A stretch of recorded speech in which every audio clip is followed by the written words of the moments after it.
Welcome back to In Business. A lot of news out of Wall Street and Washington this morning. We're going to bring in guest Mike Santoli. He's been watching the market reaction and going to give us some perspective on the day's stories. He, of course, is the author of the Streetwise column for Barron.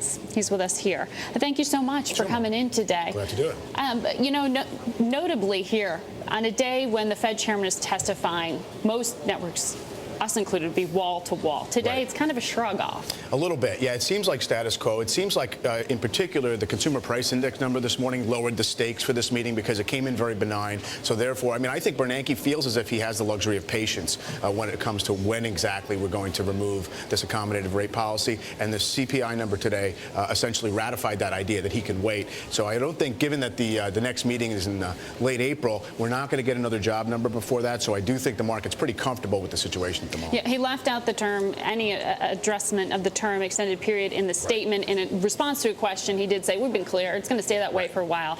He did say persistently high unemployment for 6 months or longer for 44% of those who are jobless does worry him. Also highlighted on the state and local levels, he's a little concerned about the state of budgets there. But even with those caveats, it seems to be that J.P. Morgan and those retail sales numbers out this morning are dominating most attention. They are. Those things really paint a Goldilocks picture. I mean, I know it's a cliche, but it really, I think the market is saying, okay, the bond market and stock market are rallying today. I think in general, the bond market is going to react to better economic data by selling off, but not today because that CPI was in there to offset it. Obviously, J.P. Morgan, a big number. I do think it was pretty much anticipated, but it's really been hard to assail any of the earnings that have come out in the early part of the season right now. It seems like the market kind of anticipated them with its rally to S&P 1200, but so far, nothing's been used as an excuse to pull back just yet. How representative is Jamie Dimon and J.P. Morgan going to be for the rest of the financials? Because we did get that sort of lowering of expectations in some ways by Morgan Stanley saying on the real estate side of things, we're still feeling the pain. There's definitely haves and have-nots among the giants. Now, first of all, what J.P. Morgan's numbers tell you, it was a very friendly environment last quarter for big trading firms. Underwriting was very strong, and obviously the fixed income trading line, credit markets still in rally mode. So I do think it's probably a good leading indicator for a Goldman Sachs. Goldman Sachs seems to rally into earnings every quarter, and it seems like it's going to do that again just here. It doesn't necessarily mean, though, that across the retail banking sector things are better. The big thing everyone's watching in every bank report is going to be credit loss provisions, and obviously J.P. Morgan, they came down. That's being taken as good news by the market.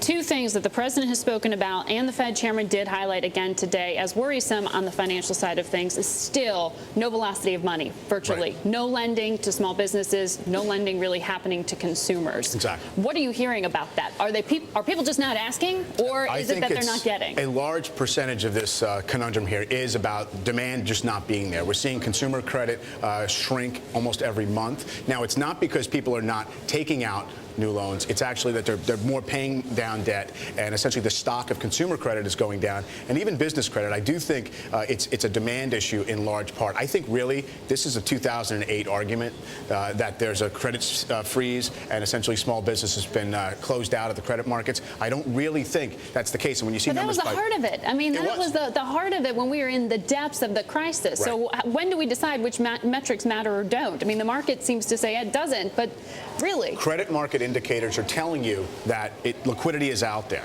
Now, it may not be getting to Main Street, but historically, it's not that somebody takes out a loan to go and hope that end demand is there. We see retail sales growing. Small business is going to think that there actually is a reason to expand and hire. The counter to that is if it's not getting to Main Street, though, that's not going to then help out those people who do have homes, who are still struggling with mortgages. You know, government assistance programs aside, there are plenty of criticisms that there's not enough done for those second loans out there. Those are the people who are so vulnerable. It's a tremendous overhang right now, and I do think that's why the general consensus that this is going to be kind of a lumpy fits and starts type recovery is still in place. I don't think, though, that the markets, the markets don't capitalize the median household experience, right? They capitalize corporate profitability. Right now, that's enough. But what was interesting today also is J.P. Morgan and Intel both said they're going to start hiring again. That's ultimately what's going to happen. That's key.